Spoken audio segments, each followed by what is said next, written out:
Episode sebelumnya menceritakan bahwa Rizky telah memborong dagangan nenek Jamil. Bahkan Rizky sengaja ikut nenek Jamilah pulang untuk mengetahui siapa ibu dari Rafa. Maka dari itu, Rizky memborong dagangan nenek Jamilah. Bahkan ia akan memborong ikan dan sayur yang berada di rumah nenek Jamilah. Namun, sesampainya di sana, Rizky tidak bertemu dengan putri nenek Jamilah atau ibu Rafa. Karena menurut perkiraan nenek Jamilah, putrinya, yaitu ibu Rafa, sedang ke hutan mencari kayu bakar. Dan Rizky pun tidak berputus asa. Ia bersedia menunggu putri dari nenek Jamilah sampai ia pulang ke rumah.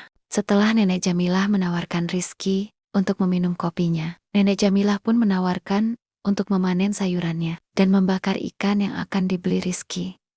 Namun, Rizky menolaknya. Ia pun berkata kepada nenek Jamilah agar tidak tergesa-gesa. Lagian Rizky tidak tergesa-gesa, karena Rizky juga merasa nyaman tinggal di gubuk nenek Jamilah, dan ia juga ingin tinggal lebih lama di gubuk tersebut, dan juga menunggu kedatangan putri nenek Jamilah ataupun ibu Rafa.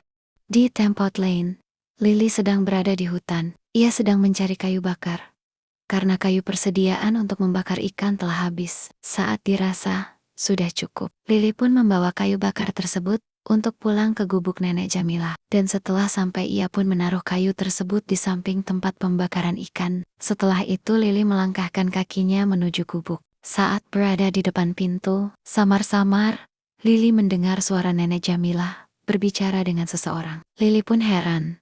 Dalam hati ia pun berkata, tumben ada tamu datang ke gubuk, siapakah gerangan tamu tersebut? Lily pun sangat penasaran dengan tamu tersebut. Dengan perlahan Lily pun melangkahkan kakinya untuk masuk ke dalam gubuk tersebut. Saat sudah masuk ke dalam gubuk tersebut, Lily tak mengenali siapa tamu tersebut karena ia hanya bisa melihat punggung Rizky. Akhirnya Lily pun bertanya kepada nenek Jamilah, ada tamu?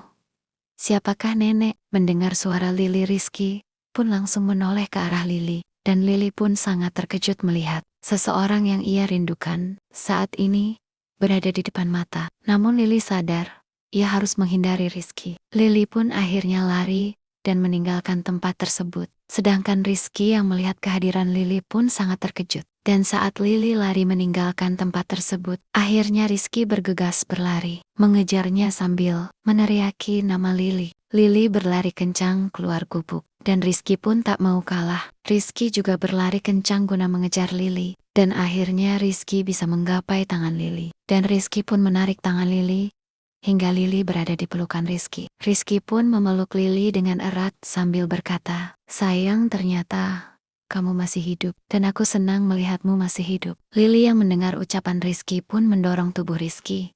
Dan Lily pun berkata, saya tidak mengenal Anda, Tuan. Memangnya Anda siapa? Mendengar jawaban Lily, Rizky pun mengira bahwa Lily mengalami amnesia karena kecelakaan. Kamu pasti amnesia, dan kamu adalah istriku, kata Rizky. Mendengar kata-kata Rizky, Lily pun menjawab, Tuan salah lihat saya. Bukanlah istri Tuan, dan juga saya bukan istri siapa-siapa.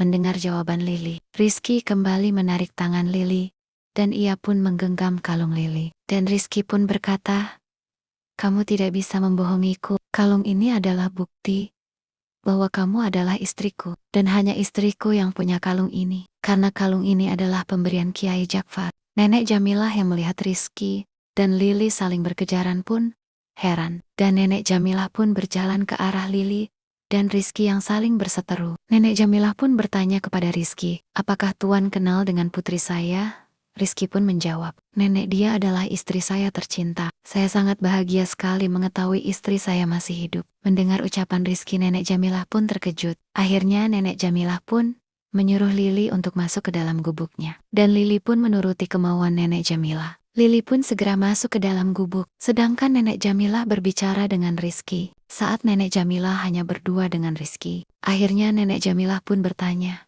siapa namamu, Tuan? Dan Rizky pun memberitahukan perihal namanya. Setelah itu nenek Jamilah pun bertanya kembali, kenapa kamu begitu yakin bahwa putriku adalah istrimu? Rizky pun menjawab, nenek, saya yakin dia tadi istriku, istri yang selama ini ku cintai.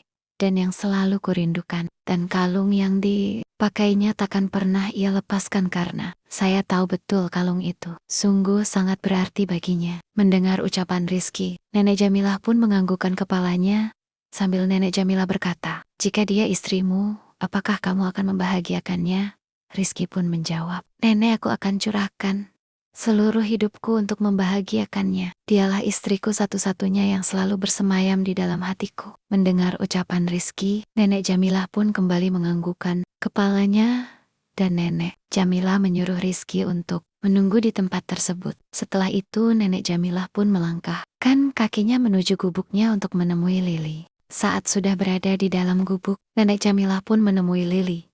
Dan Nenek Jamilah pun memberi pengertian kepada Lili agar ia bersedia kembali kepada suaminya. Dan Nenek Jamilah pun meminta kepada Lili agar berterus terang kepada suaminya tentang penyebab dia meninggalkan rumah. Dan jika Lili tidak berani bercerita, maka neneklah yang akan bercerita kepada Rizky. Nenek Jamilah juga berkata bahwa Lili layak untuk bahagia bersama suami tercinta. Bahkan Nenek Jamilah pun menyuruh Lili untuk melihat bahwa suaminya masih setia, sendiri, dan tidak mencari ganti. Padahal dia sudah berpisah dengan Lili. Sudah 6 tahun lamanya. Mendengar ucapan Nenek Jamilah, Lili pun terdiam dan menundukkan kepalanya. Nah, bagaimanakah cerita selanjutnya? Bersediakah Lili kembali kepada Rizky? Ikuti terus kisah selanjutnya di episode berikutnya di YouTube Rezavera_channel dengan judul Pemuas Nafsu Jin Ifrit, karya Riza Fira.